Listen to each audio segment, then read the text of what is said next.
একদিন একটা নৌকায় করে কিছু লোক যাচ্ছিল। ওই নৌকায় সবার ভেতরে মাত্র একজন সাঁতার জানতো। কিন্তু যখন সাডেনলি একটা ঝড়ের কারণে নৌকাটা ডুবে যায়, তখন কিনা সবার আগে ওই লোকটাই মারা যায় যে সাঁতার জানতো। বিষয়টা অদ্ভুত না? এর পেছনে কারণটা কি? এর পেছনে কারণ হলো, যখন কিনা নৌকাটা ডুবে যায়, তখন বাকি সবাই জানতো যে এই লোকটা সাঁতার জানে।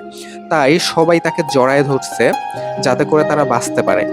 এতে করে সবাই তার উপর ভর দিয়ে উপরে ঠিকই উঠে গেছে, কিন্তু সবাই অথবা সব মানুষের প্রেশারের কারণে সে সবার আগে পানির নিচে চলে গেছে এবং মারা গেছে। তাই এই গল্প থেকে দুইটা জিনিস শেখার আছে। নাম্বার এক, যদি আপনার থাকতেই হয় তাহলে এমন মানুষদের সাথে থাকুন যারা কিনা সাঁতার জানে। নাম্বার দুই, আর যদি সাঁতার না জানা মানুষদের সাথেই আপনার থাকতে হয়, তাহলে এটা এনশিওর করবেন যাতে তারা না জানতে পারে যে আপনি সাঁতার জানেন।